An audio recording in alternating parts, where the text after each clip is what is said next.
This is a relay project. Real Talk starts right now. Here's Ryan Jesperson.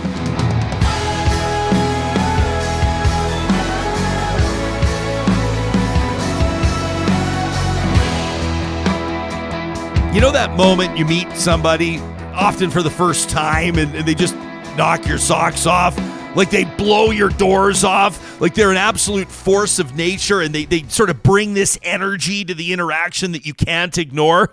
In this episode of the Best of Real Talk, we bring you conversations with three of those exact types of people, headlined by Shawn Kanungo. He's an internationally sought presenter. He's the author of a new book, The Bold Ones, and he blew us away with his recent presentation right here on Real Talk. Final live guest of our 2022 calendar year here in studio, and it was this tweet, quote, "I keep thinking how we are more interconnected than ever before, yet we have never misunderstood each other more." That from Shawn Kanungo, a globally recognized innovation strategist for more than a decade. He worked at Deloitte, working with leaders to better plan for opportunities associated with disruptive innovation. Forbes has called him one of the best virtual keynote speakers they've ever seen.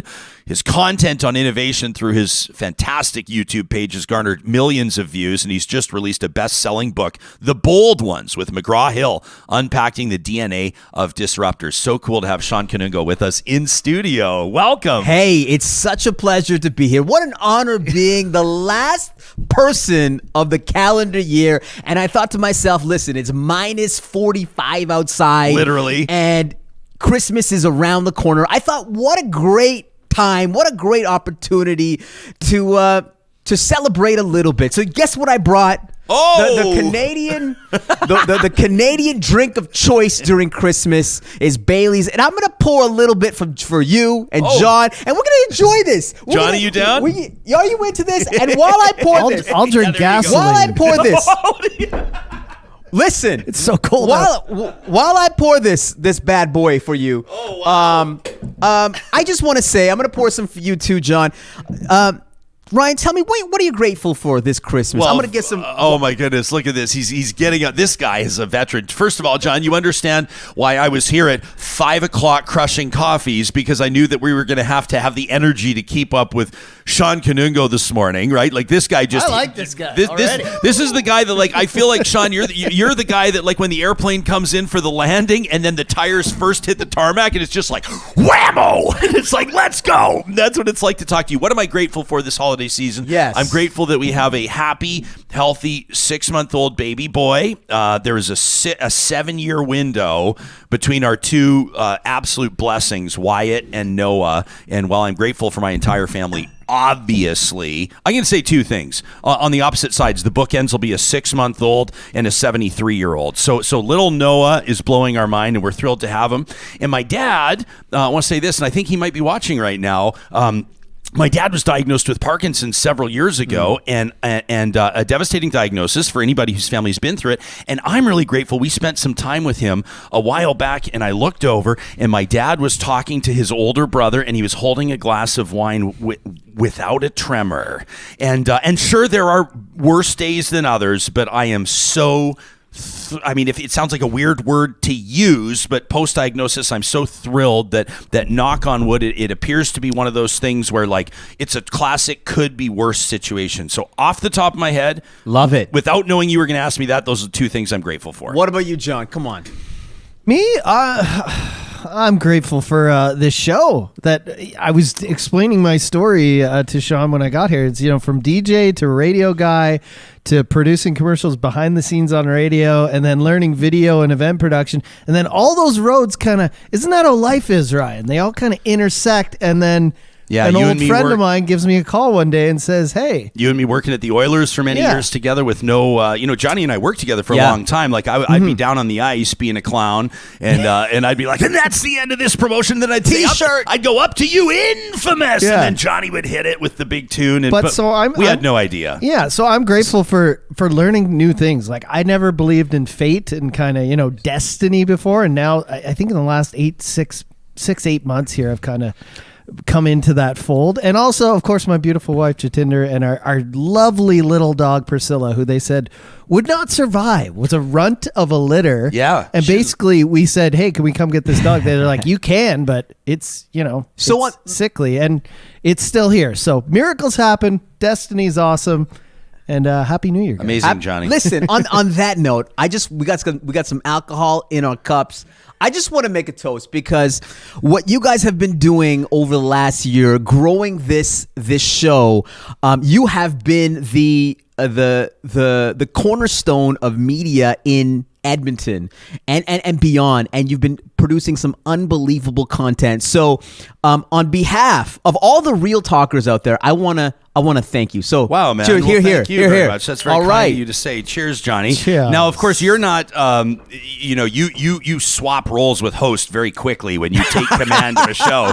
But I cannot let it pass without asking you what you're grateful for this holiday season. Well, I actually am grateful for the fact that we are expanding our family. We're having our third kid Congratulations. in February, and everyone is healthy and happy. And it's just been an unbelievable year for myself. I have another baby, which is this book, The Bold Ones, that's come out. And to be honest with you, it's my first book, my debut book. And I had no idea about the publishing industry. I didn't know how it worked. And it's just been unbelievable to see people grab the book, all around North America, around the world, sharing the book, sharing the insights, and I'm just grateful. I'm literally every single day. I'm just grateful for that.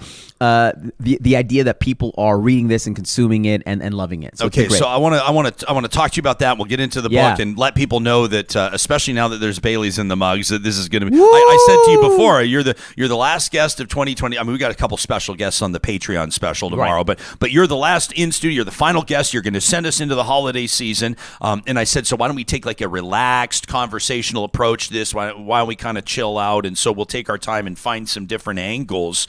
Were you always like this?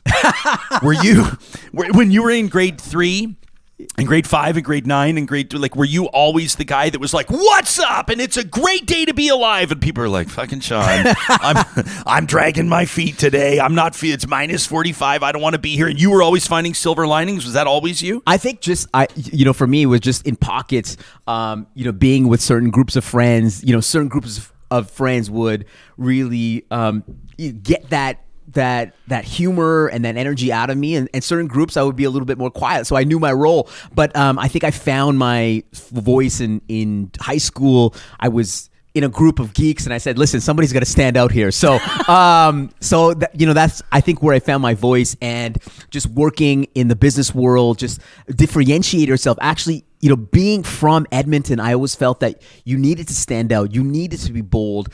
And I just wanted to be my authentic self, which is somebody with energy and passion and charisma, and being able to share that with the world is something that has differentiated me. And I'm grateful for that. So for the kids right now that are like wearing braces and wearing glasses, and I'm wearing glasses right now, and I wore braces. I don't know about you. Your teeth are perfect. John and I, by the way, are going to ask you for grooming tips later. We promise we want to know. We want to know your skin routine. We want to know the hair product you use. But that group of geeks, your friend, the group of geeks, are they all like executive directors and CEOs right now? They've done very well for themselves, and they take very traditional routes. And is that right? Doctors and lawyers. I have a lot of East Indians. That's when you're South Asian. You have a lot of doctors and lawyers and accountants. This is what Supriya Dwivedi tells us. Yes. Her parents were devastated when she said she was going into broadcasting and not law. But we've had some fun with it. So let's get back to this tweet. Yes, because this actually did. I mean, it accomplished what I think you were probably hoping it would accomplish. It prompted me to stop scrolling and to take pause when you tweeted, I keep thinking how we're more interconnected than ever before. That's undeniable. Yet we have never misunderstood each other more, which is certainly at least the way it feels. Right. Why do you think that's the case? I think there's a couple reasons. Number one is that because of the abundance of digital and technology, we actually don't have to see each other in person anymore. We tap touch us on our food deliveries. We don't have to interact with the person that made the food or delivered the food. We have boxes thrown at our door all day long, especially during Christmas. We don't have to interact with a soul to get it. We tap likes and hearts on people that we've never even met. But God forbid someone like calls us on the telephone. Like, we don't even have to leave our house, to be honest with you. And that's isolated ourselves. So that's number one. I think the second thing is that because of the abundance of information, the abundance of news out there, that actually we've become more in our own rabbit holes. We're all in our own little bubbles. I mean, even, us who are supposed to be in front of all these different stories and industries, we still fall in our own bubbles. And because of that, because of the fact that everyone's in their own rabbit hole, we're not able to see everyone else's perspectives. We're not able to understand everyone else. And so I think that's the challenge that we have today. I don't know if you feel that. Well, man, I mean, everything you're saying is landing with me for sure. I'm also keeping an eye on the live chat because I know that this is going to be, you're lighting a fire under people, which is great, including Tony, who's currently looking for her bottle of Bailey's. But I digress. This is, for Kimberly, for example, says this has been a really hard year to find the blessing, says Kimberly. Says, found out this week that another friend lost his battle with mental health. Kimberly, we're so sorry to hear that. I mean, gosh, I don't know if I want to share this. I think I will. It's real talk. I mean, I woke up this morning. I know you're not supposed to check your phone right away, but I do. And a friend of mine divulged that she had I want to let people know that she had a failed suicide attempt this week. Wow. And she decided to share it. And she's failed feels like a weird word to use. But we're so grateful that she's here with us. She had this long post. She said this is going to be my last post for a while, but she's writing to her family, but she's writing it publicly. And she's grateful she's still here. And we see these things all around us. And again, like I typed a response. You type a response. We love you. You have our full support. You're showing great courage, these types of things. But still, like when you say we don't talk on the phone, when my phone rings, unless it's a family member, but when my phone rings, I go, John's heard it before. I go, come on. Like if somebody calls me, I go, come on. Like I don't want the phone calls. And I find myself, and as you're laying it out and as you're spelling it out, I'm realizing that I do, and I'm a very social person. I'm in a host events for a living, but like being around people, I find that I do less and less. I withdraw. I pull myself back. And you see that trend, big picture. You see that as a macro trend. Well, absolutely. I think we're isolating each other and isolating ourselves from everyone else more than ever before because of digital. And I'm a digital guy. Like I'm a technology guy. And at the end of the day, because listen, I'm not a mental health expert, but I think we can correlate the rise in digital with mental health issues. And I think for 2023, the best thing that we can do for ourselves, listen, the pandemic, I don't know what state we're in the pandemic. I never want to say it's over, but the best thing that we can do in 2023 is to share bread with each other, to actually converse, to have real talk, to have real conversations with each other. That's the only way that we can understand each other. That's the only way that we can sit there and share our opinions and perspectives. And so we just need to do that more. Yeah, we were at a Christmas concert last night at our little guy's elementary school, and it's like all these parents gathering, and it was my first time. Our little guy's in grade 2. It was their first Christmas concert in 3 years. There's kids there in grade 3. It was their first Christmas concert, and like the principal's wearing a mask, and some parents are wearing a mask, and some aren't, and we don't need to get into that necessarily. We can if you want, but to me, it was like the principal behind his mask even said, "Isn't this wonderful that for the first time in 3 years we're all together?" And I'm thinking of all those movie scenes, right, of the proud parents with like the big video cameras and the big long lenses and celebrating their kids, and just the vibe and the feeling. You look around and you recognize not everybody's at the same place. There are some people that still aren't gathering in groups. There are people that were gathering in groups the minute you were allowed to. But everybody's coming together in one way, shape, or form, live stream or otherwise, to collectively be together. Totally. And it fills your spirit. And today, this is the greatest time ever, because last year, to me, like Christmas was canceled in my house. Obviously, the year before that, Christmas was canceled. So this is the first time that families are coming together and friends are coming together. And when you come together, please, share perspectives, share opinions, and I think it's just a beautiful time. But everybody's nervous about. Not everybody. That's not true.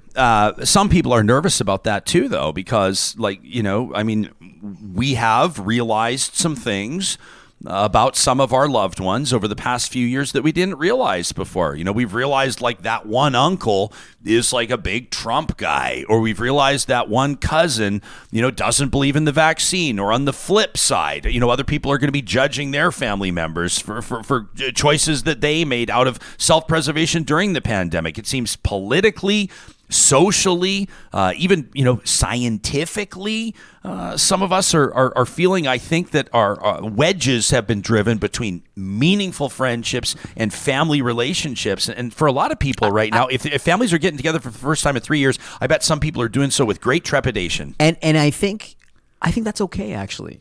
I think having people with different perspectives comes together. That's what makes us human, to have conversation with each other.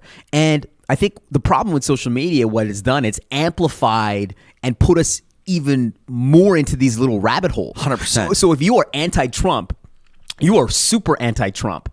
And I think back in the day when you were just a Trump fan, let's take social media out of it, you would just have a normal conversation with that person and understand their views.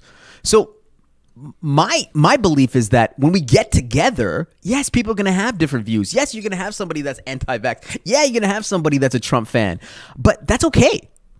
I think what we need to do is understand each other's position a little bit more. And actually, we've become so entrenched in our own opinions that it's hard to change people's mind. My advice is to, if you are so strong about a particular opinion, try to understand the other person's opinion. In fact, try to debate yourself with facts. And if you can't debate yourself with those particular opinions, that means you have a religious belief around that particular opinion. That means, and so my advice is that, embrace the other side, embrace the Trumpers. To just, this is why we got into the problem in 2016. That's why Trump won, is because we didn't understand what other people were feeling, and we need to do a lot more of that now. I mean, I don't want to make this all about Donald Trump. It's the first example that came to mind. I mean, I see, in Seriously, our podcast comes out every Wednesday. Supriya and I, we both identified our top news story of the year, and Supriya beat me to it, and I think she nailed it. Her top story of the year. People can check it out, seriouslypod.com. The Freedom Convoy. There's an example closer to home. And, and I feel like this show, and John, you and I have had this conversation before off air, is sometimes I think this show has failed in not being gutsy enough with the people that we talk to. You can as a talk show host, you want some real talk? Here's some real talk. As a talk show host, you can find yourself bending and flexing and being influenced by people who will use phrases like platforming. Why would you talk to this person? Why would you platform this person? I mean, there's members of this audience that do not want me to interview the sitting premier of Alberta because they disagree with her views on something. And that blows my mind. And I'm always going to push back on that. I'm not saying if Adolf Hitler was alive that we would bring Adolf Hitler on and ask him, hey, Adolf, all things aside, that's not what I'm talking about. I'm talking about the fact that people are in a position now where if they disagree with somebody on policy or politics, they don't want to hear it. They don't want to hear the justification for it. They don't want to pick that person's brain. They don't want to understand what led them to endorse or believe or develop that policy. And that's where I think we get into real trouble. And that's why I've had some long nights staring at the ceiling, wondering if we're not going to do interviews like that. If we're not going to challenge the host, if we're not going to challenge the audience, maybe we should change the name of the show. No, I think you... the reason why people love this show and the reason why people love you is because you are not afraid to dive into those conversations. This whole thing is about real talk. And if you're not able to play with some of those provocative or controversial issues, then what is this show all about? What are we doing here? What are we doing here? And so if you dislike somebody, that is not a reason not to understand them at the end of the day. Like, I'll give you an example of this, Ryan. Like, I see people, for example, on Twitter being like, oh, anybody that follows Joe Rogan or listens to Joe Rogan, forget them. I'm going to cut them from my life. And I always find that shocking because you can listen to Joe Rogan and still have 4 vaccines in your body and not and be comfortable and just treat that as entertainment at the end of the day, right? And so you have to be able to separate individuals and your religious beliefs with your own beliefs at the end of the day.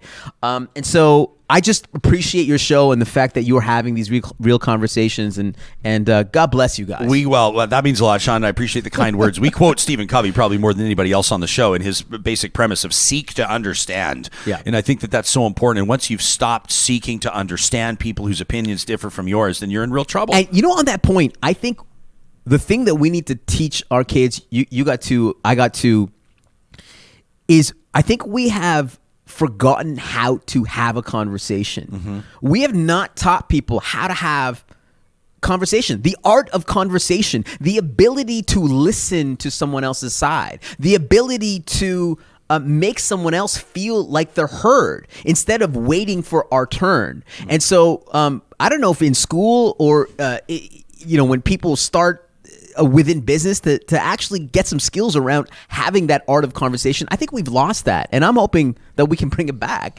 Haas says, I can learn something from everyone, so I take what I can use and I leave the rest. What do you think, Johnny? I think the best part of a conversation, wasn't it always like when you started getting older, it was like being enlightened, like having someone tell you an opinion and finally fully understanding it and maybe not agreeing with it, but being like, wow, I get it now. And I feel like today it's all about the shutdown. I just want to shut this person down. Own that person. I want to prove them wrong. I want to make them feel like shit. There's no like thirst for knowledge, like he's saying, to get in their shoes anymore. It's just screw them, fuck them. I hate everything they stand for, and that's it. Here's a cool point from Tracy on our live chat. Boy, do I appreciate our live chatters, man. They just keep this show going with opinions and perspectives, and sometimes we'll check in on the live chat. They're debating something that has nothing to do with what we're talking about. Tracy, though, says I actually disagree with Shawn. She says if content makes, and I want to give you a chance to respond to this. She says, if content makes you angry or sad or depressed, tune out and change to a medium or a platform that makes you feel better. That doesn't sound like bad advice either. Nobody's saying you have to subject yourself to stuff that puts you in a bad mental state. Absolutely, and that's why we shout out people that are, we unfriend people that are making us feel bad, making us, maybe they're toxic and maybe they're negative, and that's why we shut those people out of our lives. And same thing with content. And the problem with social media is that, to me, it's like it amplifies high-speed car crashes, meaning it amplifies inflammatory, low-quality information. And so naturally, when you're scrolling through Twitter, it's going to make you feel bad. It is. And people just want to see houses burn to the ground. 100%. People want to see things burn to the ground. And when the fire is out and it's smoldering, they'll move on to the next person who's going to have their house burnt to the ground. It's like a swarm of locusts. Totally. And that's not a compliment. Let's talk about your book. Yes. The bold ones. You say that individuals ones have become mini religions. Are you talking about you mentioned Elon Musk, Jordan Peterson. How about an example? Homegrown out of Alberta, or I don't know. I'm trying to think of like the Kardashians. Are these religions more than celebrities or soothsayers? I think at the end of the day, as individuals, we all worship. We all have affinity to things, to individuals. The idea of religion is having practices. It's having rituals around something that's beyond us. And I look at my son. He's 3 years old. He loves Paw Patrol, Marshall and Sky and Rubble. Like, he worships them, right? Yeah, sure. He'll sit down. He'll watch them. Even this show. This show is on at 8:30. This is a ritual for many people. They wake up listening to you. Now, calling yourself a religious leader, I know that sounds crazy. We would steer clear of that. Sense, yeah. but in a sense, Real Talk is it's a community of people coming together that believe in there's a sense of belonging here. And so we have to understand that individuals are becoming the new mini religions in a sense. Like, we have affinity, we worship individuals. And this doesn't have to be a bad thing. Obviously, there are downsides to this, that we believe in somebody so much, and sometimes you see the dark side of the cult, and people go off the deep end. But for the most part, we believe in individuals. People trust people. People care for people. And I believe that there's a great power shift that's happening from institutions, from firms, from companies to individuals. And so, so while individuals have become the mini religions, the phone has become the new church. Right? And so that has become the portal to all these different religions. We have affinity and we worship people. It doesn't have to be a bad thing. An innovation strategist. I've seen you described as a disruption strategist as well. That's a word that are we going round 2 here? Yeah. Let's go round 2 a little bit more Bailey's. A little more cream in the coffee. In the cup. All right. This is only going to get more entertaining as the time goes on. And by the way, before we get into the topic of disruption, because I know you're not going to do it because you're very humble. What's that? Listen, if you've been following Ryan this long, just like rate, review, subscribe to him wherever you are, YouTube. Well, thanks, just buddy. give this guy some love. Sign up to the Patreon, and especially before tomorrow, because there's a special party on tomorrow. It's gonna be a great party. Just you're so good at this, by the way. I'm sitting here, I'm watching you do your thing. You are damn good at this thing. We've been doing it for a while, and he loves praise. I appreciate it. And you're going, because you're so humble, and there's some people watching and listening going, I don't know about that. But I will say that you got to find that fine line. It's like when you talk to professional athletes, and they say, I don't like how he celebrates when he scores a goal, and I always say, what's the fine line between confidence and arrogance? Because to succeed at a high level, sometimes you have to believe in yourself. So let's talk about that for a second, because the reason why I wrote this book, The Bold Ones, is because I really believe that there was this power shift happening from organizations, from institutions to individuals. I believe that you are actually part of this. You found that by believing in yourself, by actually betting on yourself and starting this based on sponsors, based on your listeners, that you could actually create not only a successful business, but support other people and their families and create an audience, a community. And you did that by yourself because of the power of the media. And I believe that actually you're an example, and I feel like because of your talent and because you're a master at your craft, you're able to do that. But I believe that everybody, you don't have to necessarily go out and be a creator or a founder or an entrepreneur, but within your organization that you can go off and find what you are good at, double down on that, and be truly indispensable. And I feel that you're an example. I didn't. You know what? I regret this because I wrote this book, The Bold Ones. I didn't include you, but you are an example of a bold one. Well, I appreciate that, and Johnny, I don't know about you, but I feel like also, I mean, like you've acknowledged, and I try to say it every single day. Without the audience and without our sponsors, this show is nothing. I mean, you're broadcasting into the vapor, and it doesn't really matter at all. But I think a big part of the audience that's here and the people that show up. I mean, thousands and thousands of people every day are downloading this podcast or checking it out on YouTube, which we appreciate as well. I think that there was a big group of people as well. You want to talk disruption? Mainstream media these days is a mess. I mean, I was just talking to Robin Doolittle about paywalls and things like that, and news. I mean, the Globe and Mail may be one thing, but at the same time, you look at regional or local newspapers, they died on the vine. You look at radio stations and how they treat staff. It's over. You look at how popular morning show hosts are just shuttled out, right? I mean, you always feel, I don't know about you, Johnny, but we've both been on air, obviously, for a lot of years, and I would do every show like it was my last, because you never knew with that anvil over your head when it was going to fall. So, 100%. I mean, the word disruption means something to guys like us. There's a ladder to media now. It's like you're trying to go up, up, up. Like, let's take radio. You're on nights, you're on middays, you're on drive, you get to mornings. Now you're at the top of the ladder, and you're just teetering there. And you want to there's support a guy your in an family. office in Toronto who's just looking at numbers one day and says, why are we paying this person X when we can pay them Z? It doesn't matter. You know what I mean? And we're not complaining. This is not us bitching and complaining. This is just a fact. It's just a fact. fact. It doesn't matter if the show is the top show in the city, and it doesn't matter if you were just volunteering at the food bank, and it doesn't matter if everybody knows your name, and none of that matters. It's a dollars and cents thing. So when you talk, like when you use a word like disruption, I guarantee, I mean, maybe why don't we put this out to our live audience right now? I mean, what is, so real talkers that are watching us live, that are listening on the Mixler live audio stream even, that's presented by California Closets, why don't you let us know, what does disruption mean to you? How does it manifest itself in your world? We know what disruption means to us. Yeah.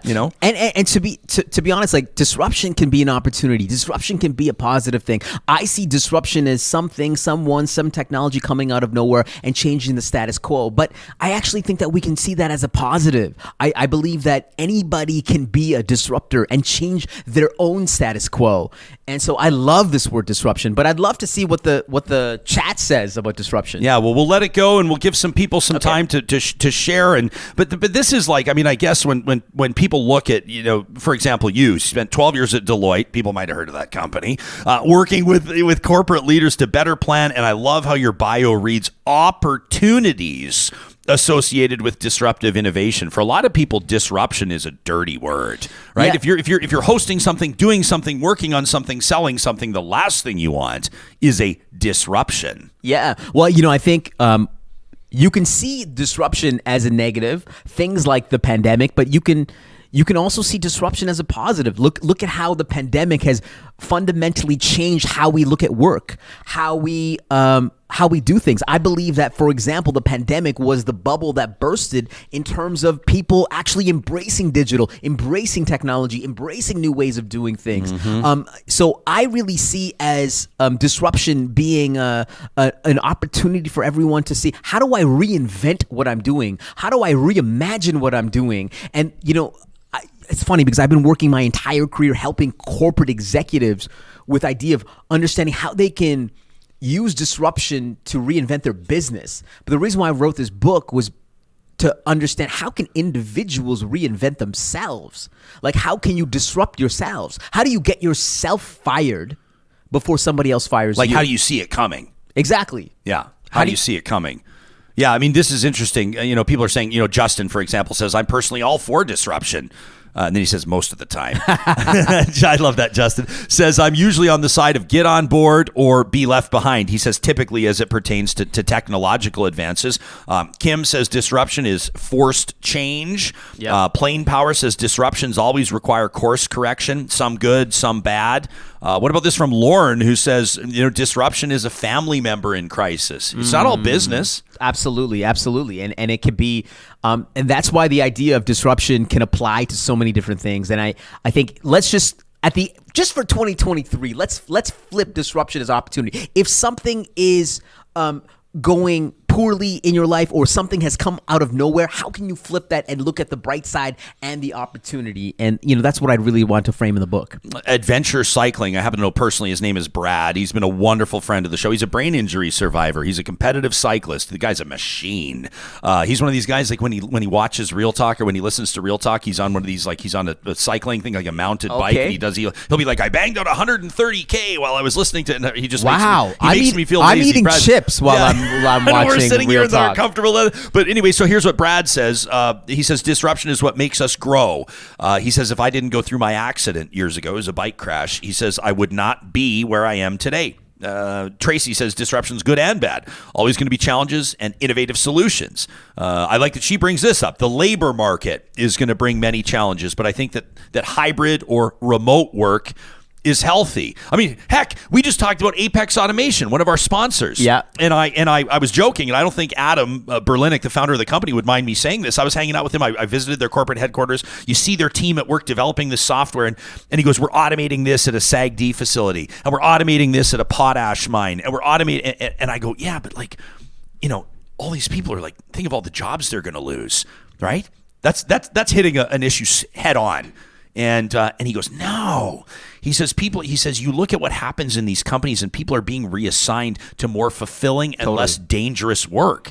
He says you still need people to operate these systems. People can be retrained. People can be qualified for new things. In a lot of circumstances, people are getting raises. I mean, but that is a major disruption. A job you've been doing for 30 years becomes automated all of a sudden. Absolutely. But throughout history, that happens. I mean, you used to have telephone operators that were moving cables every time people wanted to have a phone call. Absolutely. And I think, technology is on an exponential scale. Things like artificial intelligence, there's this, Chat GPT that's come out, everybody's talking about, that's, really being a human-like sort of AI. Can we talk about this? Yeah. Is this the one that's like writing books and like writing, it's all AI? Yeah. And I'm choked, to be honest, because I just wrote a book and I could have just wrote it using Chat GPT. but I've seen some pretty epic fails.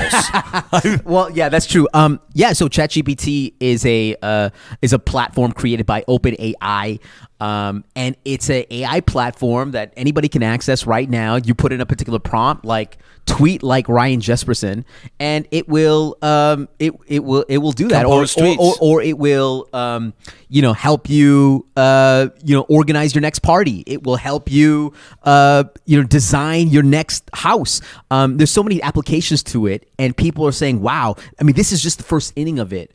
And I don't think we understand the exponential nature of something like ChatGPT or this artificial intelligence and how it's going to help us do so many things. And I think this is actually a positive. This is actually a disruptive. Yes, it strikes me as it's not something that's inherently good or bad. It's not black or white, is it? Well, to be honest with you, every single technology to me is, at least it's either 51% good and 49% bad. Every technology has a downside to it. Absolutely. I mean, you look at social media, at some point it was 51% good and 49% bad. You look at it now, people are probably saying it's 51% bad, 49% good. But like any technology, it's going to have its disadvantages. But I think what it's ultimately going to do, just like to your point, talking to the CEO of Apex, is that ultimately it's going to allow us to be more human. And my default is, when it comes to any sort of disruption, is how do we make work more human? And so I think what artificial intelligence is going to do is it's going to fundamentally democratize technology. It's going to put it in our pocket so that we can actually do more human things. We can double down on what matters, like our employees, our customers, our clients, and whoever else. And I think it's a beautiful thing that we're going to have this in our pocket. I'm excited to see where it's going to go. This is just the first inning. And this is the whole thing with disruption, Ryan, is that disruption always starts as a joke. It starts out as creepy, or it starts as something that people just dismiss. But later on, the joke is really on us. It really changes our behaviors. It changes our expectations, and happens with every single disruptor. We're talking to innovation strategist Shawn Kanungo. You can check out his new book, The Bold Ones, and check out his website, ShawnKanungo.com. And by the way, on that note, I thought it'd be really cool if you email. I'm not rapping, by the way. I know. I'm just gonna throw this out right now. If you email the show, I will get you I will randomly select someone from the emails. Just tell Ryan this, how much you love the show, what you love about the show. Email him, and I will get you a signed copy of the book. Put in your mailing address. Okay, in there, great. And let's Talk do that. at RyanJesperson.com. Why don't we say we'll choose it? We always want to give the podcast a chance to land. So why don't we keep it open for like 24 hours? Let's do that. Okay, so people have a chance to listen to the podcast, which is usually, Johnny, it's usually at 11 a.m. or something like that, Mountain, 1 p.m. something like that ish. Unless Johnny and I are into the Baileys. Whenever you want it. It's on demand. No, but I mean, like when it first blasts out, it's usually right around 11 usually around 10:30 Mountain 11 time, something a.m. like that. So we'll give them 24 hours. Talk at RyanJesperson.com. We'll get you to sign a copy of The Bold Ones. Shawn Kanungo. I wanted to drop back in on this. Justin says this could be fun. Get the AI to write an ad read for Friesen Brothers in the style of... Let's do it. Yeah. It would just be all about the sourdough cinnamon buns. That's what it would be. The chat's on fire right now. Yeah, it is. It is. I mean, Brenda says disruption can be accepting change. An example, going along in life and something happens, like a loved one being hospitalized, and you got to be there. Out of routine, but we change for the good, Brenda. Amazing. What about this? Hey, Gill making a great point. Says students have started using this specific AI for assignments, and he says it will disrupt academia. Absolutely. I think, when kids are already writing essays using ChatGPT, kids are already doing their homework using ChatGPT. And I think this is great. I actually think that it's great because it's going to allow us to do what school should be doing, is helping us understand how to solve problems. It's not around memorization or finding solutions, but it's actually how do we ask better questions? Yeah. How do we solve problems? How do we work with each other in better ways? And that's what school should be. Beyond that, making friends and making love, like that should be what school is really about. I'm talking about university. Yeah, okay, when you get to university. Yeah. Okay, Listen, I have a question. Go. So you're talking about breaking bread, and we need to get closer. But what do you think of like the metaverse? Do you think that's a negative thing? Then is going to draw us, more? I feel 85 years old, but what do you mean? Like when we're fully locked into a digital sort of virtual world. reality where we don't leave our house. We may even work in the metaverse. We may live there, chat with people there. So my opinion on the metaverse is I believe the metaverse is not a place, but really it's a journey. We always think that the metaverse is this like locked in virtual reality headset. We're like in this sort of virtual ecosystem. But I believe that the metaverse might be a journey. We might be in the metaverse right now. We're on our phones, you're listening to this, you're watching this on a digital platform. Like we might be in an early version of the metaverse right now.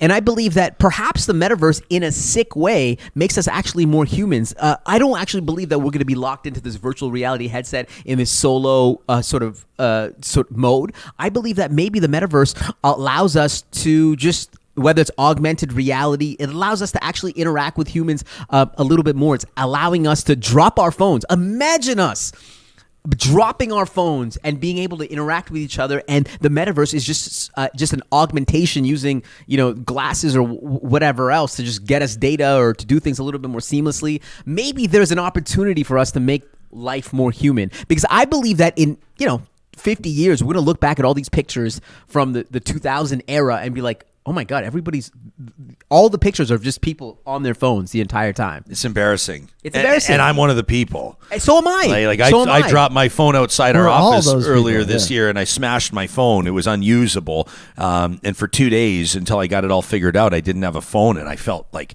empty and so full at the same It's time. like losing a limb. Yeah, but part of me was like, nobody can get in touch with me, and then part of me was like, nobody can get in touch with me, and it was, you know what I mean? It was kind of this weird thing. Totally. Yeah, I've heard people say I'm always trying to read, like you. It's why I follow you on Twitter and others, is I'm always looking for people that'll have these inspirational tips or ideas. Sometimes it's these tweaks you can make in your life, not these transformative changes, but tweaks you can make in your life. And I was reading from a guy the other day. I don't know if you buy this or not. He said that he only ever charges his phone up to 30%, which would just give me panic all day. But he said, and he keeps it on airplane mode. And so when he's ready to check his phone, when it's like that scheduled time of day, I told my wife about this. She said, don't get any ideas. We have a 6-month-old at home. But when he's ready, he takes it off airplane mode and he gets hit with all the texts and the emails and the notifications, and he ticks off his list to the allotted time, and then he puts it back on airplane mode. And he says, and I never use the 30% battery. I never run out. I thought, gosh, what a way to in a sense, take control back of the dominating force that technology can be in your own personal life. It works for him anyway. What a psychopath. No, that's 30%. I'm like, I would have such anxiety at 30% battery to start the day. Are you kidding me? Listen, my happiness is dictated by the battery life in my phone. So if I'm at 76%, that's my happy. No, that's actually a great idea. Yeah. I think that's phenomenal. And what I've been trying to do is, like, when I'm with the kids or when I'm with my family, just to literally physically leave the phone away, so that you're not itching, you're not grabbing your phone, you're not tapping it. I think that's so important. I love that tip. Yeah. Let me ask you this in closing. You talk about, and I know that obviously you keep a keen eye on what's happening in business and big business, and one of the stories of the year, you know what I'm going to talk. You know exactly what I'm talking about. If I say 44 billion, you know exactly what I'm going to talk about. One of the biggest stories of the year, obviously, is that one of the world's most prominent entrepreneurs, one of the richest people in the world, Elon Musk, has obviously secured ownership of and control over the world's biggest messaging platform, which is Twitter. He put it to a poll and asked people if he should leave, if he should appoint a new CEO of Twitter, and it in a way blew up in his face, and people suggested that he should leave. So he may be looking for a new CEO. If that was you, what would you do with Twitter? Well, number one, let me tell you that Twitter is the most fascinating thing for me, because I think Twitter is not real life. I think that I saw some polls recently that 14% of Canadians are actually on Twitter.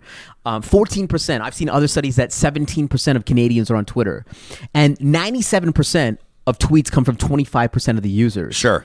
So that means like a very small percentage of people are actually on Twitter. But the problem is that you see 99% of the 100% of the media on Twitter. So whatever happens on Twitter actually becomes the news in some sort of way. It actually creates narratives. It creates stories better than anything else. And that's why Elon, I think in some respect, has bought Twitter, because it is the greatest storytelling platform on the planet.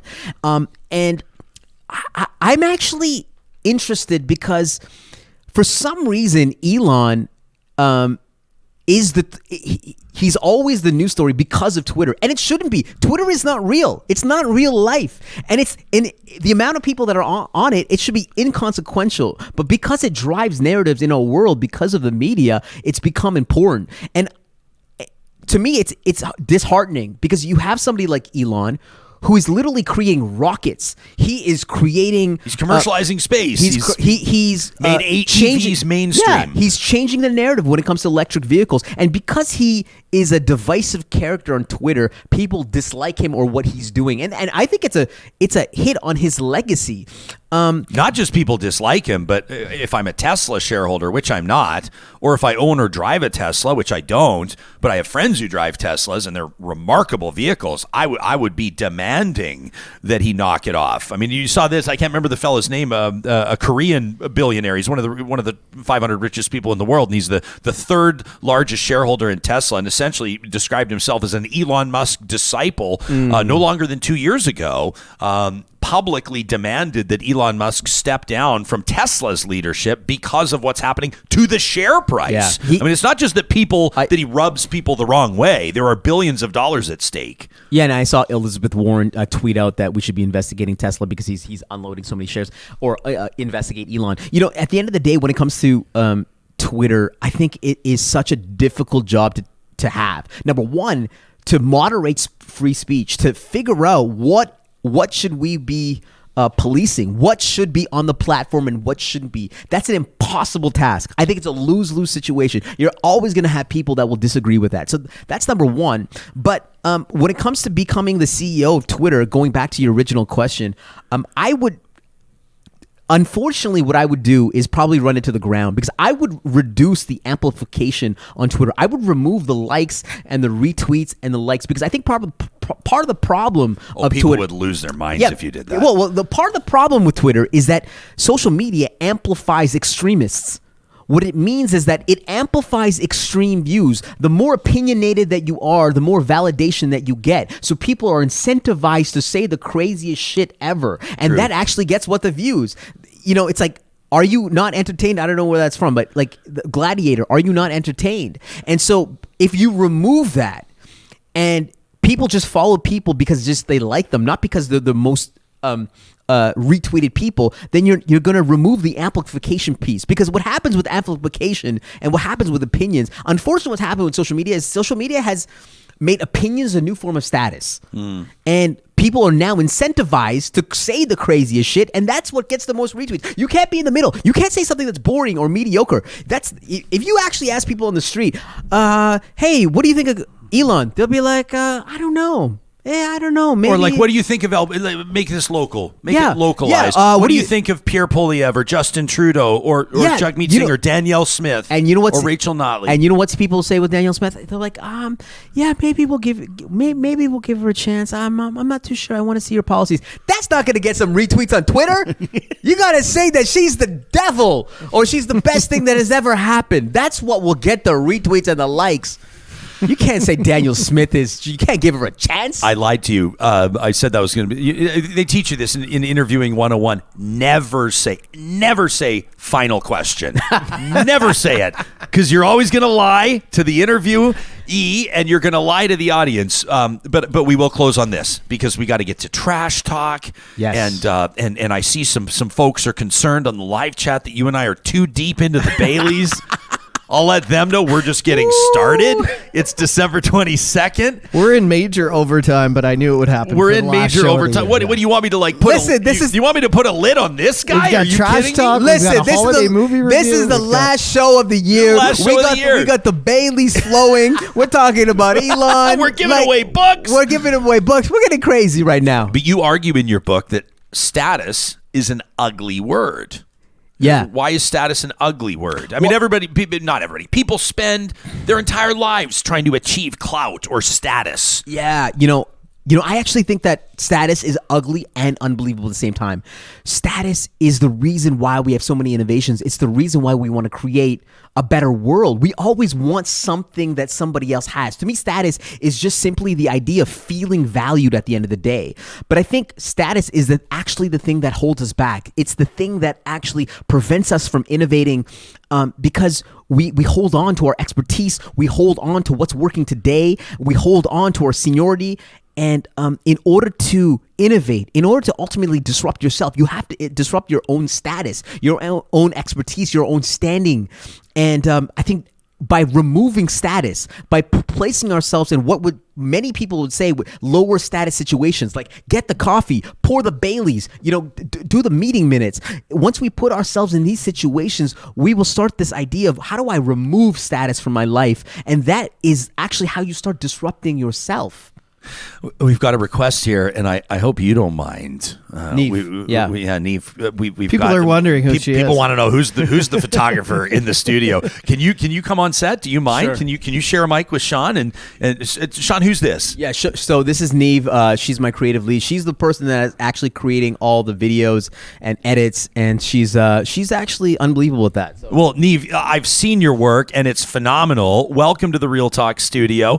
What's something that you're grateful for this holiday season?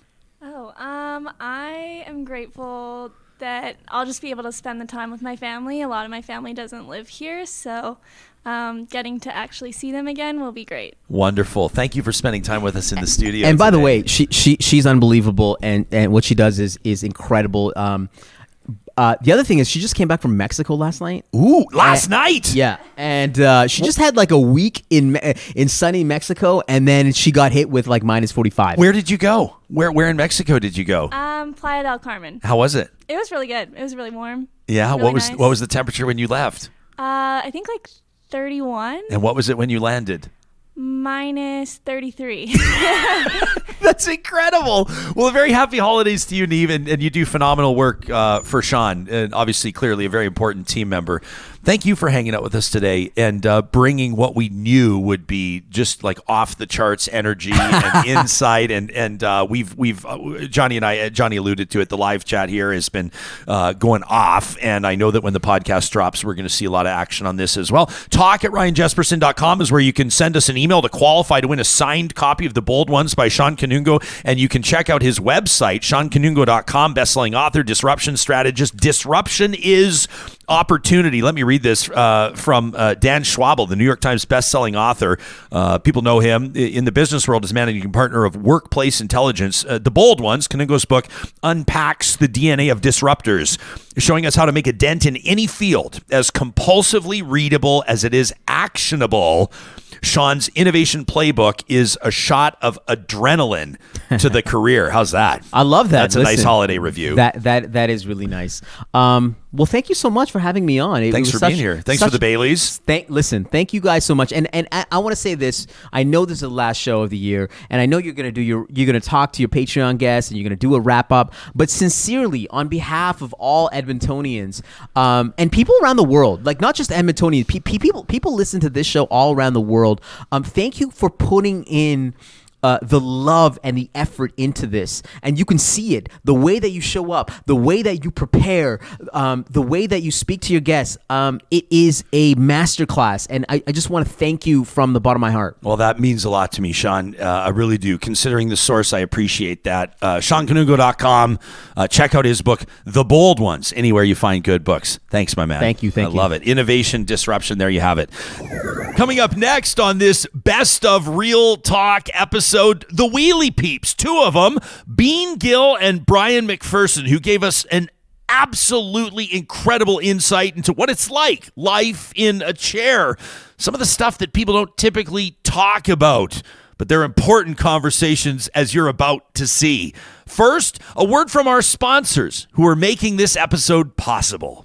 Are you a professional engineer or a recent graduate from an engineering school anywhere in Canada? Apex Automation wants to talk to you. That's right, they're hiring in a number of rewarding career opportunities. We're talking engineering, fabrication, automation. This team is leading the charge, putting their people and their clients ahead of their profits. You want proof on why this company's culture is different than all the rest? Check them out today at apexautomation.ca.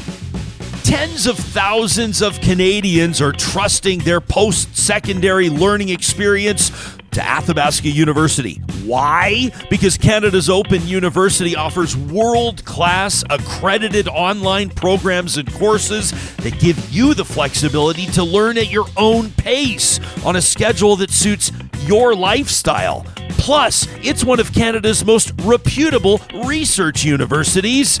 You can learn more about the undergraduate, graduate programs, and other reasons to check out athabascau.ca. California Closets is providing custom closets and storage solutions for the entire home. Make the most of your space with their custom organizational systems. Sure, it may be a dream closet in your bedroom, or maybe it's a craft closet downstairs for the kids. How about something to house your entertainment system in a way that increases the quality of the experience and the value of your home? Plus, they do garages. Oh, do they do garages? You can get a free consultation today at californiaclosets.ca. Are you dealing with flood damage, fire damage? Maybe you or your construction crew found mold or asbestos in those walls you're looking to renovate. Oh man, this type of nightmare needs to be trusted to the talented team at Complete Care Restoration. They're the ones we trusted with our studio build. They're the ones you should trust for whatever you need done, construction, renovation, or recovery. It's Complete Care Restoration. Online at CompleteCareRestoration.ca. No matter what you're celebrating, guaranteed there's a perfect fit for a custom DQ cake. That's right, any occasion is a happy occasion with a DQ cake. We recommend that Real Talkers check out the Dairy Queens of Northwest Edmonton and Sherwood Park. You'll find happiness however you want it. That world-famous soft serve with a fudgy, crunchy, chocolatey middle. The perfect way to celebrate any occasion is a DQ cake from the Dairy Queens in Palisades, Nemeo, Newcastle, Westmount, and Baseline Road. For more than 20 years, Eden Landscaping has been bringing outdoor spaces to life. Still family-owned, still based out of Edmonton, Alberta, this team has perfected the art of modern to traditional and every other type of landscape design. Their projects all have one thing in common, that's happy clients. What's the difference in dealing with Eden Landscaping? Find out today with a free consultation. You can learn more and book it at landscapeedmonton.ca. The first of the month means 15% off grocery purchases of $75 or more at all Friesen Brothers locations. 16 of them across the province of Alberta, where Albertans have trusted this family-owned grocer to put quality, affordable, nutritious meals on those family dinner tables. Established in 1955, still family-owned. It's Friesen Brothers, online at friesen.com. Are you noticing health issues with your pets? Maybe obvious joint pain? Maybe there's something with their coat that just doesn't look the same as it used to? It could be what they're eating. May we recommend you check out Grand Dog Essentials Quality Raw Food. We're proud to feed Grand Dog Essentials Quality Raw Food to our dogs, and we've seen the health benefits. The best part about it, it's affordable, the business is family-owned, they care deeply about what they do, and the food's delivered right to our door. If you're in Edmonton, Calgary, or Central Alberta, check them out online. The promo code REALTALK takes 10% off your first order at granddog.ca. Are you an apprentice or journey person electrician? Kubi Renewable Energy would love to hear from you. That's right, it is heading into their hottest season, the busiest time of year, and they're looking for installers looking to put up solar power projects across BC, Alberta, and into Saskatchewan. Kubi Energy is one of Canada's busiest solar installers and the only installer that's Tesla certified. You can check out the work that they're doing online at kubienergy.ca. Make the next move in your career today. If you're making decisions for a small business, a large business, or an entire community when it comes to residential or commercial, even industrial garbage and recycling management, maybe you're taking a look at a big home renovation or a huge landscaping project and you could use one of those front load or roll off bins. Are you putting together a community event or a festival this summer where you'll need fencing, portable toilets, or even water hauling? Keep it local with Local Environmental Services. You'll find them online at localenvironmental.ca. On CBC Gem, getting set to roll out a brand new series. It looks to be hilarious, heartwarming, and insightful. It's called Push. Here's the look. We're not here to inspire you, and we're sure as shit not here to be pitied. Who we are is no concern of yours. We rise too far, not to shine brighter than the sun. We're just a bunch of people on wheels, figuring life out and fighting for change. Why do we have to pay to pee? Thank God we have each other. Because once in a while, Oh my God. we all need someone to give us a little push.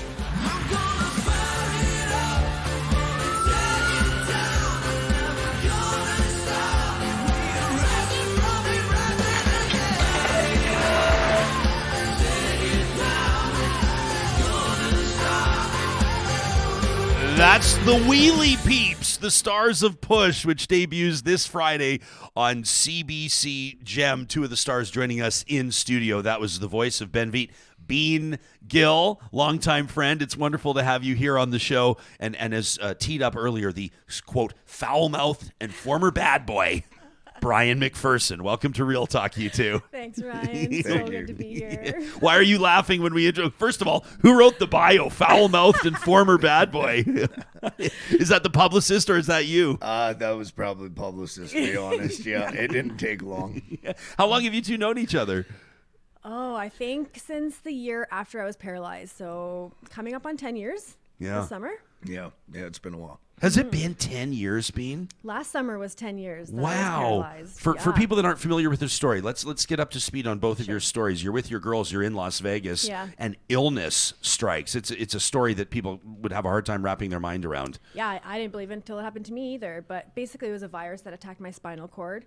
And within 10 minutes, I was paralyzed, went from having really bad pain in my low back to being fully paralyzed from the waist down within 10 minutes. Wow, unbelievable! Your response and the way that you have lived your life and everything that you've done since has captured people's attention in a major way. And you're a celebrated entrepreneur. I want to get to that. Thank you. And I know you've been a huge inspiration to many people. Brian, you suffered an injury, didn't you? I did. Yeah, I had a ATV accident on August 22nd, 1995. Riding a three-wheel trike, guy in a quad cut me off, turned to miss, flipped, landed on my back, and had the machine land right on top of me. Wow, paralyzed immediately. Paralyzed immediately. Yeah. How does it? What time? How old were you at the time? 17. How does a 17-year-old process that? And yeah, not well. I spent 2 years after the accident drinking, raging alcoholic, to be honest. Mom and dad, tough love. You know, they could only do so much. Asked me to get out of the house. Spent a few months figuring it out on the streets and trying to regain my life. And then at 19, I started turning my life around. Got involved in wheelchair basketball. Was inducted to the Alberta Hall of Fame in 2005. Left that, went to sledge hockey. Played sledge hockey for Team Canada for development team for 3 years. And then as of late, became Canada's first ever disabled bobsled pilot. And I was last ranked third in the world. wow. Yeah. Done some stuff in my life. Yeah. Yeah, those are just my pro stuff. Yeah. Yeah. That's not the fun stuff. No? Yeah. No, that's not the fun stuff. What's the fun stuff? Yeah. Don't leave us hanging. I've done a lot. There's really nothing out there I haven't done. You know, I've worked in construction the last 8 years, running heavy equipment, water ski, downhill ski, rock climb. I mean, literally anything you can probably come up with as a topic, I've probably done it or tried it once or twice. Huh. How did the two of you connect? So we met when I came back from California, and that's when I realized that I've never seen people with wheelchairs here in Edmonton. And in California, they were everywhere. And I was like, what kind of bizarro land am I in where there's people everywhere here? So I made it my mission when I came back. I was like, hey, I got to find my homies. So I went to a spinal cord injury Alberta barbecue, and Brian was manning the barbecue, and he made me and my mom veggie burgers. That's how we met. That is exactly how we met. Yeah, absolutely. What was it about the veggie burger in particular? You just found like he saw it coming. He knew what you were looking for, and you said, I might have found a friend in this guy. Is that it? There was many jokes like, how do you even cook a veggie burger? There's no blood on a veggie burger. Like, yeah, I was not a fan of cooking a veggie burger, but I did it well. You did it. Did you do all right? I did all right. Yeah, I passed the test. Yeah, I've learned to navigate this. You just got to do it on lower heat. You That's right. That's keep right. it off direct flame, and you can make it taste pretty good, right? So how did this show come about? Was this your pitch, or did CBC approach you, or how did So this come about? Caitlin, who's our executive producer with Phoenix Film and Television, she reached out to me 2 years ago. She saw that I won Top 40 Under 40. And she reached out to me saying, I'm applying for a grant to do a 20-minute documentary, and I'd love to do it on you. So I was like, yeah, obviously, let's do it. So we met, we talked and stuff. She applied for the grant, but she got denied the grant. And so then I just thought, okay, well, whatever, that's fine. And then she said that she was talking to the other producer, Shawn, about me. And he said, well, why don't we do something together? So then we had a meeting, and Shawn asked me, he's like, what do you want out of this? And I've wanted a reality TV show for so long, because so many funny things happen to me all the time. And so that's what I said. And, you know, when I was first paralyzed, I watched a show called Push Girls. And after watching that show, that's when I was like, wait a minute, people will date people with disabilities. You can be fit and be in a wheelchair. You can have a job and be in a wheelchair. Because I had the stigmas of people with disabilities, even though I was one. But what that show was missing was kind of the other real aspects of it, of talking about, you know, pooping yourself, peeing your pants, because if you have a spinal cord injury, that's a part of your life, right? And talking about how to transfer, talking about skin health, talking about like real issues that like a lot of us face. And so for people who are newly injured, I want them to see this show and be like, okay, like I'm going to have a bright future. Right. And so that's kind of how it came to be. And now it's actually happening. By the way, it's super cool with us if conversations just go all over the place. Cool. And so, you know, I know, you know, you and I, when we've talked in past, that's kind of the way it goes. Yeah. I read about you that you once vowed that you would never date someone in a chair. So there's I've never dated another cripple is the way I put it. Okay. Well, I won't put it that way, but you can say whatever you like. Yet you are dating someone in a chair. I am. I'm dating the beautiful Victoria. She came into my life just over a year and a half ago. Believe it or not, I don't know what it is. It's got to be hanging out with wheelchair people. But Bean had a wheelchair wash at her company. And I came to help volunteer, work on chairs or whatever, and Victoria was there. I laid eyes on her, and I was like, "Oh yeah, that's happening." So, why in the first place were you not going to date someone in a chair? You know, I'm always about the comedy when I answer questions. You don't know whose legs whose when you're crawling into bed. You know.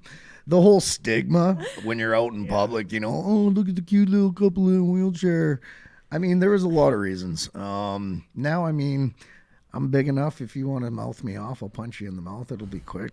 But, you know, Victoria's a wonderful woman. And the one thing I've learned real quickly is it makes life a lot easier because there's not a lot of explaining that has to be done on either side. You know, we have our days, we have our moments, but there's a level of understanding because we both do have a disability. So. So this is this group, the Wheelie Peeps, which is just the greatest name of all time. It's like you guys need like jackets, like in Greece or something, right? You need jackets, tracksuits. I think. Yeah, tracksuits for sure. Did you all know each other before the show, or has this show brought you into some new friendships? You all knew each other before. Yeah, these are all my friends. Yeah, and they're all different from different corners. And with this show, what's beautiful about it is it's bringing people together. Right. And like creating new relationships and stuff. And so, yeah, all of these people have been my friends. And I pitched about 50 people to the producers. And I was like, take your pick. Wow. So you've just got these huge personalities. Everybody sort of brings their own bit to the table. We've had a chance to see the trailer and a few of the clips. I'm really looking forward to when it launches on Friday. Thanks. How are you feeling about it? I'm so nervous. You must have. I mean, I remember I shrieked when I first saw it because you and I have known each other. I think I met you right around the time of your injury. Yeah. So we've known each other for about 10 years now. I was watching like Hockey Night in Canada or something, and all of a sudden there you were, and I was like, what? I was like, oh my gosh, this is a huge deal. But it sort of puts you into position. It thrusts you into a position of a national or international advocate now. Yep. How do you wrap your mind around that, and what does that come with? Oh man, I'm like on the peak of excited and nervousness. Yeah. Right? Like I'm really excited because there's so much good that's going to come from the show. I'm really nervous because I'm putting my whole life out there for everybody to critique and judge. And so as much as support, there's going to be a lot of support and stuff. There's for sure going to be hate, right? Those trolls are out there. I've already had them. They'll find something. Yeah. So What have you already had? Give us an example. What are you getting trolled about? Well, I don't really read the comments anymore. So when I'm on media, like when, if CBC or Global or CTV, somebody produces an article or something, I used to go and read the comments on their pages. And on those, that's when I would see people like, some girl commented, oh, well, just learn how to walk. Like I learned when I was a toddler. Or like, just comments like that. And it's just like, these are keyboard warriors who would never say that to my face. Yeah. But they'll say it behind a computer, right? Yeah. One of the things I've loved about you and really respected about you, and here you are doing it, people talk about, you're an EDI expert, equity, diversity, inclusion, and there's sort of like the high level conversations, and I'm not diminishing those about what do we need to do as a society, how do we need to build our cities, but you cut right to the chase. Like here you are, you're like spinal cord injury, you're going to poop your pants. That's right. You're going to pee yourself. Yep. I remember we had a whole conversation on the radio about people in wheelchairs like to have sex too. We like to enjoy pleasure too. Like you've really, it seems, taken it upon yourself to prompt and in many circumstances host or carry on these conversations about things that are real life, but they just don't seem to happen. I don't know if people get awkward about it. People get nervous about talking about that kind of stuff. Yeah, for sure people get awkward about it, right? And for me, I just honestly have no more patience left. I don't care. I have no more patience. This is how we live our lives. If you are uncomfortable about it, that's a you problem, not a me problem. Yeah. Right? And like, why are we embarrassed or uncomfortable talking about bodily functions that literally every human body does? Yeah. Right? It's just society. We've said, oh, well, we don't poop and we don't pee. But like, yeah, you do. Yeah, you do. We all do. If we didn't eat and we didn't drink, then maybe okay. But like, so to get rid of that stigma, to get rid of that that awkward air about it, because as a newly injured person, that's what's really uncomfortable and really embarrassing is like the bowel and bladder and like sexual function, right? So if we can just talk about it and make it normal, then it'll feel normal for more people too. Are you seeing yourself, Brian, as like an ambassador? I mean, how are you approaching your role to this? You obviously you have a gift when it comes to the one-liners. That's pretty clear. Yeah. That's pretty evident. Yeah. You'll be providing some levity on the show. But do you perceive yourself to have an assignment as part of this? Yeah, I mean, it's been an honor to be a part of it. I'm very grateful for being and CBC and all the people that invited me to be a part of the show. I mean, my attitude is I really don't give a shit. It is what it is. I'm just here for the ride. But 28 years, being in a wheelchair, and I've done it all. And I think my end of it is just showing, like, you know what?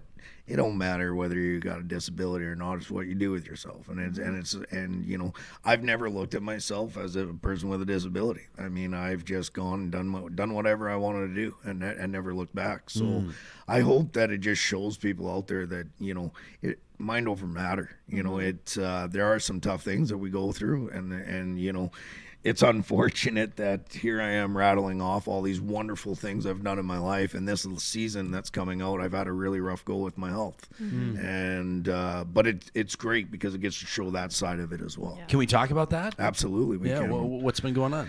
Yes, so it all started back in 2015 with a testicle that swelled up. They had no idea what caused it. They removed it. No investigation done.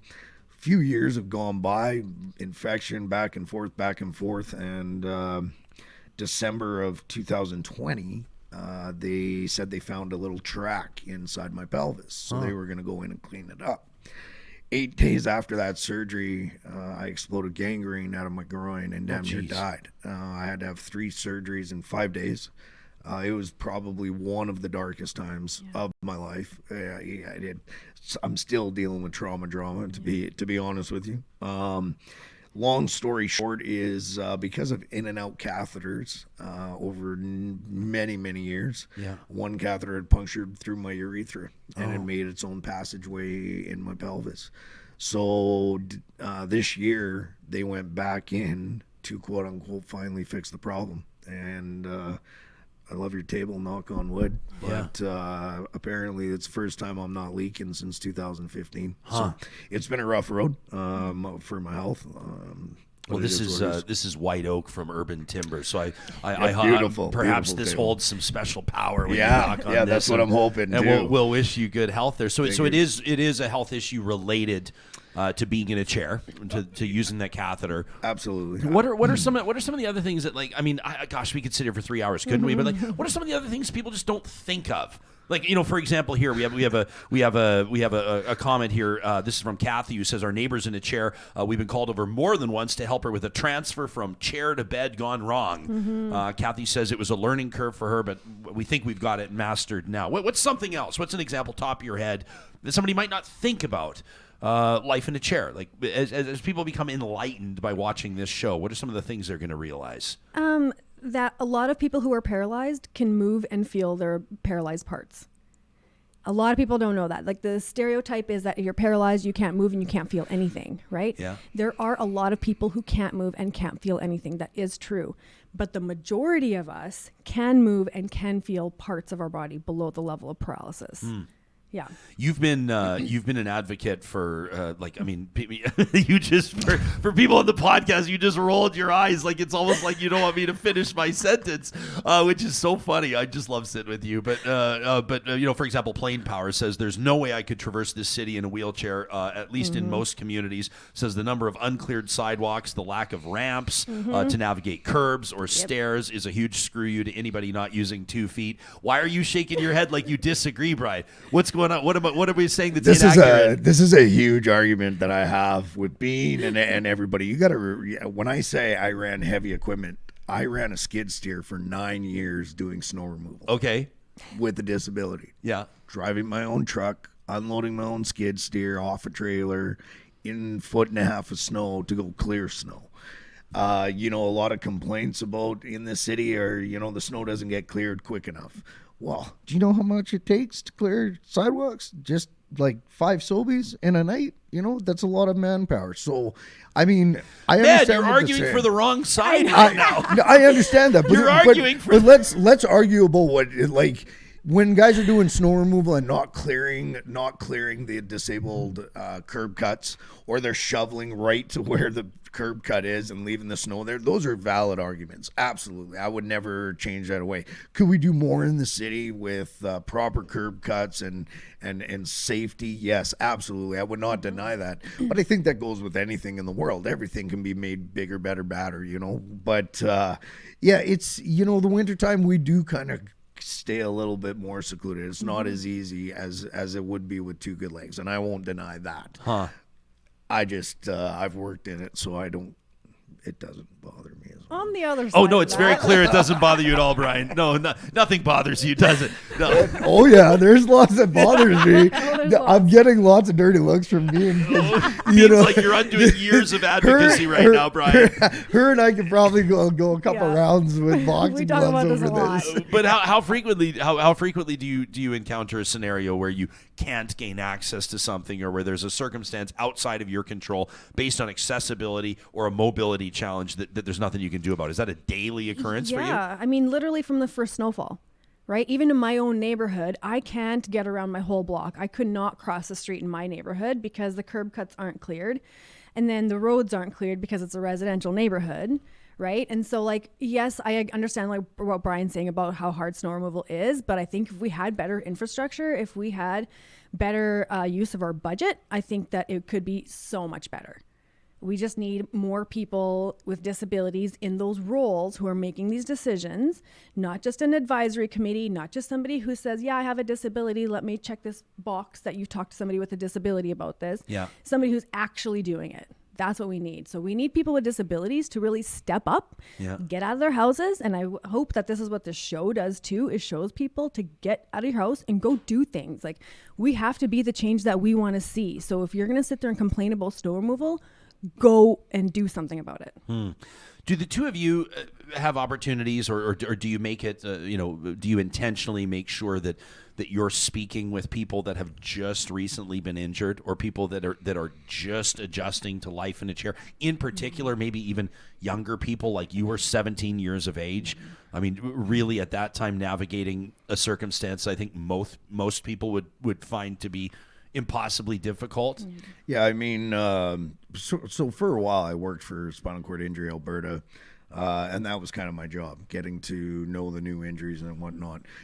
Because I left and went into construction and just wanted to do my own thing, kind of went back from that. But I mean, because I've been an advocate with sports, I've met a lot of new injuries and done whatever. Yeah. And being with Bean, I mean, there's nothing that this woman could ask of me that I would say no to her. So, I mean, a lot of times Bean will decide the kind of person that she feels would best fit for whoever the new injury is. And she'll call me in any day of the week and say, hey, I got somebody you willing to spend a minute or two? And absolutely. I mean, why wouldn't I? So you're kind of like a, I don't want to say matchmaker, I was gonna say but matchmaker. yeah, I mean, in a way, right? Yeah, because I mean, disabilities don't discriminate, right? So we get people from every walk of life, every color, every size, every socioeconomic status. And so people resonate with different types of people, which is also something I think that people are going to like about the show is we're really different. We're a very diverse cast or group of friends. And so there's always somebody to relate to. So I try to match up these newly injured people with somebody whose personality that they're going to mesh well with, right? Because if you put somebody really conservative with somebody who's not, I mean, if your personalities don't get along, they're not going to learn from that any kind of like mentorship there. Yeah, right? sure. Yeah. So I just wanted to, before I forget, so here we are arguing over snow removal. If you want to have a conversation we won't argue about, let's talk about disabled parking. Yeah.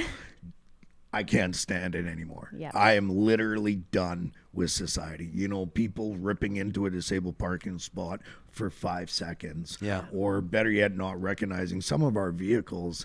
You know, I have a side entry van. So my ramp comes out a minimum of 4.5 feet. Well, it doesn't mean that I jump off at 4.5 feet. I have another 4 feet of scooter that has to come out on top of that. So people that park right up against other people's vehicles when it's in a disabled parking spot, you know, those stalls need to be big enough to allow for this. And, you know, I'm just tired of it. I can tell you some of the bad things I've done to people for parking in a disabled parking spot. If you want to treat this like a confessional, that's okay.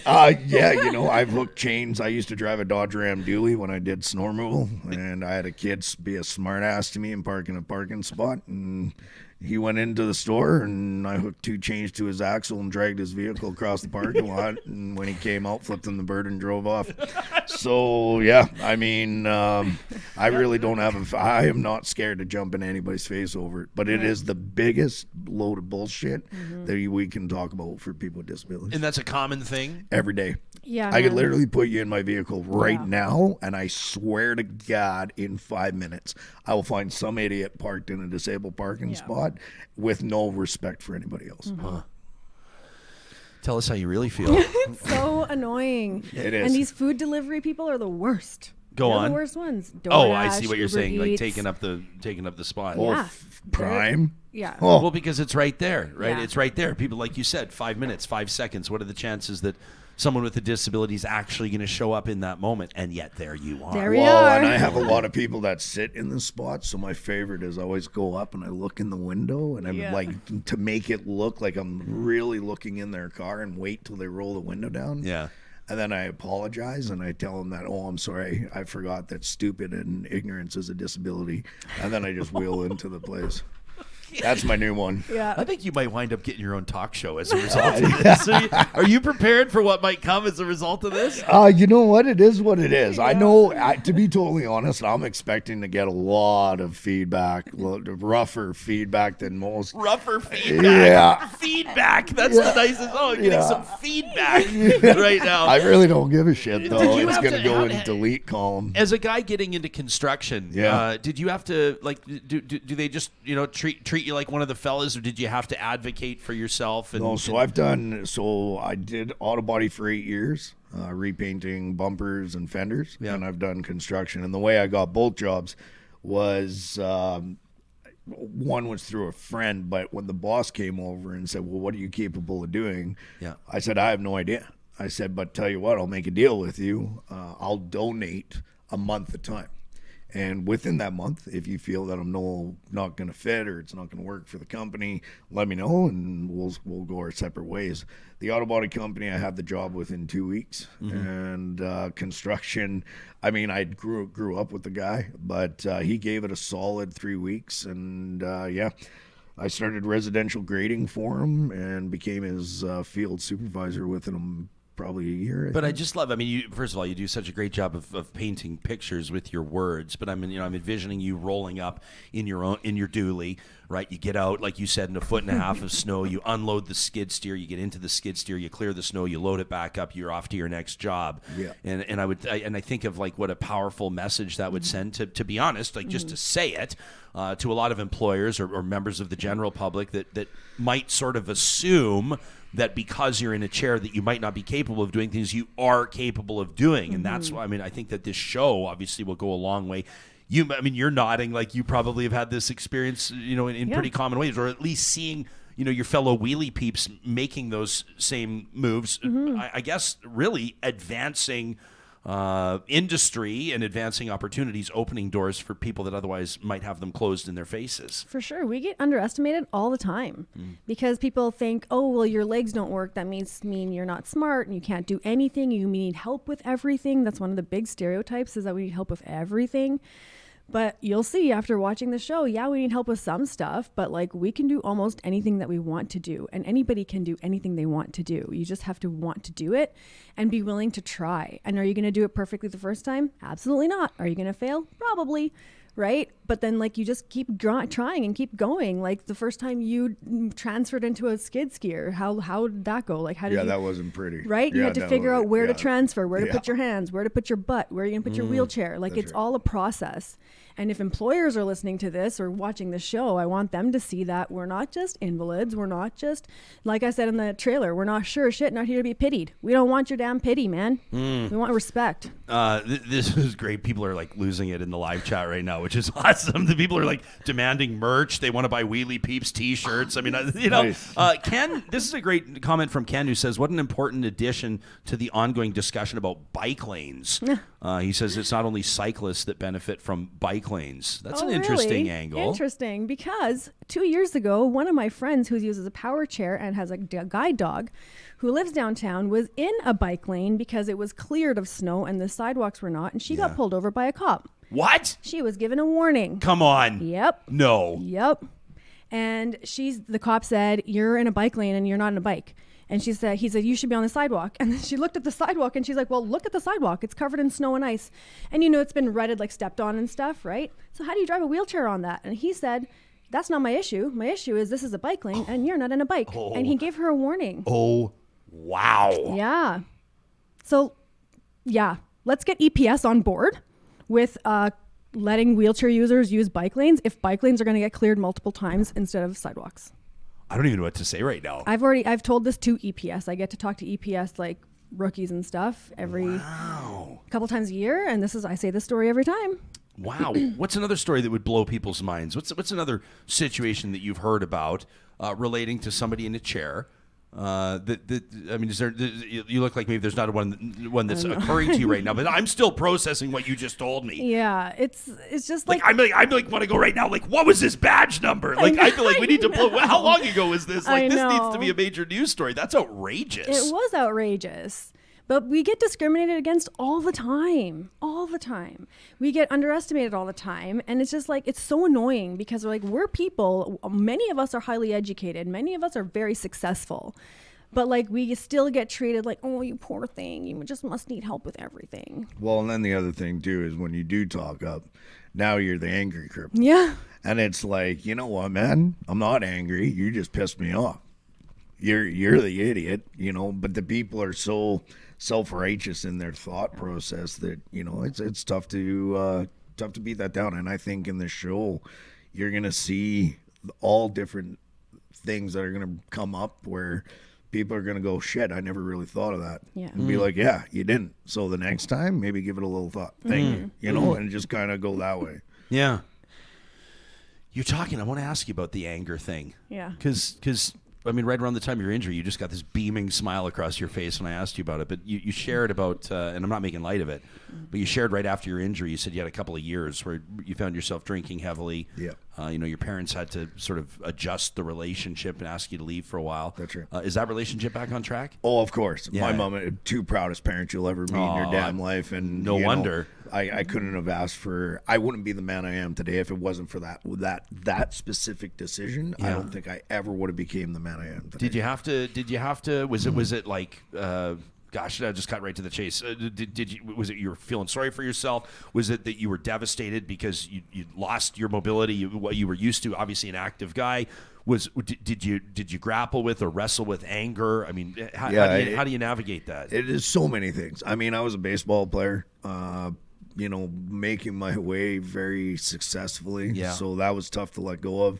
And again, you're 17, and we're not talking about 2020 where inclusivity is a big conversation. Mm-hmm. We're talking about 1995, and back in 95 where there's no Facebook and no way to contact people to find out answers. So it was a much more alone time, I feel. Yeah. And, the anger, I mean, I just couldn't get over it. I was just pissed nonstop because now, like being said, you're pissing and you're shitting yourself. You're constantly wet. And you're, paralyzed at 17. By 18, now we're going to the bar. Well, how is that going to become attractive? And, I'm this, that, and the other. Luckily, the chair's actually a chick magnet. So But you have a bit of a different setup. You're in a scooter. Yeah. So what happened was this last February, I found out that I've got bursitis in both arms and tore a tendon in my left shoulder, and to the point where I'm not even allowed to work anymore. Pushing a manual chair, if I were to push that chair for about 15 minutes, I'd be in quite a bit of pain. Okay. So because you're pretty jacked there, bud. Thank you. Your arms look like my legs. Yeah, well, I've spent 27 years of hauling this fat ass around, but I mean, hopping in and out of hose, skid steers, trucks, like I've put the muscle into it. Yeah. But anyways, they told me to get into a power mobility device, and yeah, I kind of dig the scooter more. I'm a hell of a good driver, so yeah, the scooter works just fine for me. My cousin's in a chair. He lives with MS, and he's. I'm gonna start crying when I talk about it. We went to an Oilers game a while ago, and they always say in the rink, I don't know, it's like just hitting me. It's just like walloping me as we talk. I love them so much. But, they say, for the national anthem, they say, please stand if you're able, right? And he's always, like for many years, and we would, even when I was working for the team, I would swing by his seats and, the area where he would watch the game, and we have the anthem together. We'd experience that before I went to work, T-shirt tosses and the like. And he would always be sitting, obviously, and everyone else would stand, and he just got this new chair. It's ballin'. Like it's under, I think this thing's like 30 or 40 grand. I mean, it's unbelievable, but it rises up. And so now in the national anthem, he rises up and there he is 6 feet tall for the national anthem. And I just like, the first time I saw it, you can tell the impact it had on me. And it was just like, it's just this one tiny thing. Yeah. But when it comes to like dignity or when it comes to that sort of inclusive idea or what it allows him to do to be at eye level with everybody else during a national anthem, I mean, it's just remarkable. Are you seeing in your decade-long journey now, have you seen society evolve, technology evolve, or things? I mean, obviously, this is also, we should mention your business. So you're still doing Ryu, right? Yeah, of course. Yeah. The Paralysis Recovery Center, which is, I mean, obviously, we refer to you as an entrepreneur. This is a big part of it. People can check out reu.ca. That's REYU.ca. So you've really seen, I would imagine, a lot of innovation on that front. For sure, yeah. I mean, there's definitely been a lot more inclusion. But we still have a long ways to go in reality, right? I mean, when people are talking is one thing. Yeah. Actions are vastly different other thing, right? So a lot of companies are using equal opportunity employer as a great marketing tactic. DEI this, DEI that. It's great marketing. But when it comes down to it, are you actually hiring people with disabilities or not, right? But yeah, there's like the story you shared, is those little things that really make a big difference in the quality of life, right? Being able to stand up. And even just so somebody's saying, stand up if you are able. Yeah. Right? I've been to so many like events and stuff where they don't say that. Everybody stand up. Everybody on your feet. Yeah. And it's just like, just add the words if you can, if you're able. Yeah. Right? Because that makes me feel included. Right? Just like I'm a recovering alcoholic. So when I go out drinking or with my friends and stuff, I usually get wine or Coke in a wine glass because then that makes me feel included. Sure. Right? So same kind of thing, just, make sure your actions match your words, because talk is cheap. What an opportunity for the two of you and for your fellow Wheelie peeps to just like school the nation. Yeah. Right? I feel like everybody's going to be on this learning journey. Yeah. And it's going to be impossible for people to ignore this show with you two involved. You know? Yeah. I think we're a little louder than the most. Yeah, for sure. Which is absolutely amazing. Well, I'm super excited, and I mean, I feel like we're tight enough for me to say I'm really proud of you. Thank you. I mean, I feel like this has kind of been a long time coming. Yeah. You know? It's I just can't even believe that it's here. Like this week is actually happening. This is actually happening. Yeah. It felt like it was so far away, and what's so funny is just like, we're just regular people, right? And that's what we want people to understand, is we're just regular people who have disabilities. And within our friend group, I mean, we love messing around with able-bodied people because it's so fun. Yeah. Right? And Absolutely. like, we do a lot of it in this show. And I think that's what's going to be the big impact of people actually understanding and learning about people life with a disability. Yeah, I love it. Are you guys doing something special for launch on Friday? You guys getting together, or are you just going to watch at home, pop some popcorn? What's the plan? We're having a party tomorrow, a launch party tomorrow, pre-event. And then, we'll all be at home. Open to the public, or no? Is it a private affair? It's a private affair. Okay. It's not a You don't want us to blast it out and invite everybody? Okay. Well, let me say this. People can watch Push starting on Friday. That's February 24th. On CBC or CBC Gem. You can watch it live Friday evening. Check your local listings, obviously. And when's the last time I said that? And you can catch it on CBC Gem as well, starting February 24th. You can download the CBC Gem app from Apple's App Store or Google Play, or you can watch it in your browser. Just Google Push on CBC. We've been hanging out with... I love this foul-mouthed former bad boy. I don't know where the former is. I think. Like, are you look personally offended at the word former? I'm very offended because we can go all back and I'll show you how bad boy I am. Well, I don't even know what that means. I don't even know what that means. No, I don't. I think Victoria came into my life and they think I'm kind of refined. You're settling. She's sanding down the edges. She's sanding the edges, but people don't realize she's trying to use a paper to sand with. So there's a long way to go. Oh my gosh, absolutely hilarious. My face hurts from smiling right now. That's Brian McPherson and Gill, two of the stars of Push. Thank you for joining us on this episode of The Best of Real Talk. We hope you're feeling inspired and encouraged. That'll continue tomorrow when we reconnect with Lauren Kennedy West and Justin Bourne. What does it mean to live well in the face of schizophrenia, alcoholism, and other challenges that can stand in the way of healthy relationships? We'll see you then.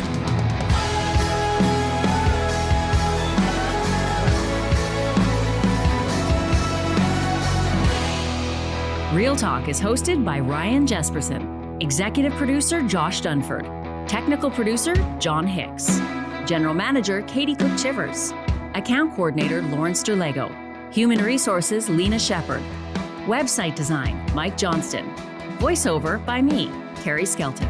Real Talk's editorial board is Supriya Duvedi, Ahmed Ali, Brandy Morin, Ann Castleman, Corey Hogan, Harmon Candola, Catherine O'Neill, and Chris Henderson. Member Emerita, Julie Rohr. Real Talk is recorded in Edmonton, Alberta on Treaty 6 territory, the traditional and ancestral territory of the Cree, Dene, Blackfoot, Saulteaux, and Nakota Sioux, home to the Métis settlements and the Métis Nation of Alberta. Real Talk is a relay project. For more, check out ryanjesperson.com.